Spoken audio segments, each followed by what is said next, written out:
حج کی ابتدا 8 ذی الحج سے ہوگی۔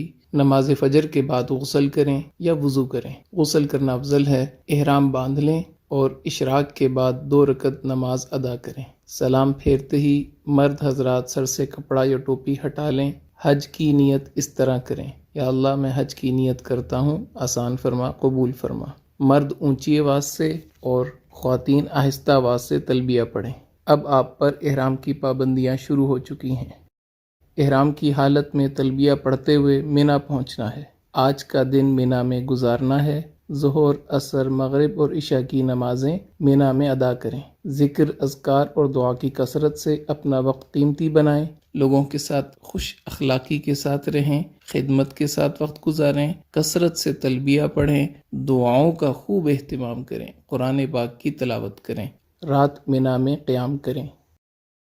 حج کا دوسرا دن 9 ذی الحج، آپ صبح اشراق کے بعد عرفات کی طرف سفر شروع کریں گے۔ عرفات میں پہنچ کر زوال کے بعد ظہر اور عصر کی نماز اگر امام کے ساتھ مسجد نمرہ میں پڑھی تو اکٹھی ادا کریں گے۔ اگر اپنے خیموں میں ہیں تو ظہر اپنے وقت میں، عصر اپنے وقت میں ادا کریں گے، اور درمیان میں آپ نے زوال کے بعد نماز کی ادائیگی کے بعد دعا مانگنی ہے۔ یہ ہے وقوف عرفہ، حج کا دوسرا فرض۔ 9 ذی الحج کو یہی عمل ہوگا۔ مغرب تک عرفات میں قیام کریں۔ مغرب کے بعد، مغرب سے پہلے نہیں آنا، مغرب کے بعد آپ مزدلفہ کی طرف آ جائیں گے۔ مزدلفہ میں عشاء کے وقت مغرب اور عشاء کی نماز ایک اذان اور ایک اقامت کے ساتھ ادا کرنی ہے۔ اس کے بعد آپ 70 کنکریاں اکٹھی کر کے اپنے پاس رکھ لیں۔ اب آپ نے رات وہاں قیام کرنا ہے۔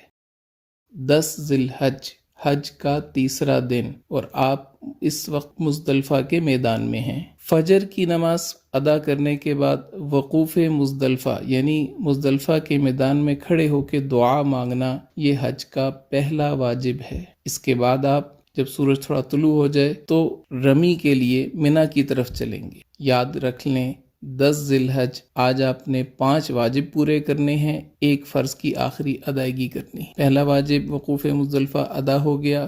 دوسرے واجب کی طرف آپ جا رہے ہیں، شیطان کو پتھر مارنے۔ مینا میں آج صرف بڑے جمرہ کو 7 کنکریاں مارنی ہیں۔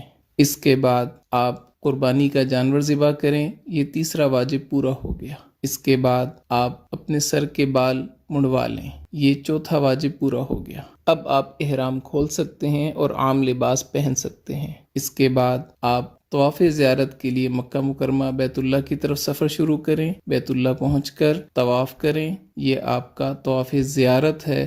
حج کا تیسرا فرض، حج کے تینوں فرض مکمل ہو گئے۔ اس کے بعد آپ نے سعی کرنی ہے، سعی حج کا 5واں واجب، یہ بھی پورا ہو گیا۔ اب آپ واپس رات کو مینا میں آ جائیں، مکہ مکرمہ میں قیام نہ کریں۔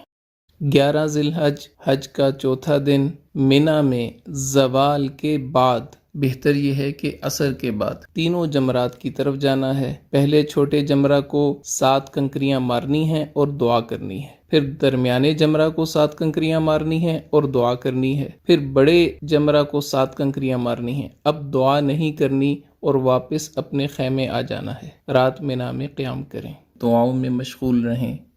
حج کا 5واں دن 12 ذی الحج، مینا میں زوال کے بعد تینوں جمرات کی طرف جانا ہے۔ پہلے چھوٹے جمرہ کو 7 کنکریاں مارنی ہیں اور دعا کرنی ہے، پھر درمیانے جمرہ کو 7 کنکریاں مارنی ہیں اور دعا کرنی ہے، پھر بڑے جمرہ کو 7 کنکریاں مارنی ہیں اور دعا نہیں کرنی۔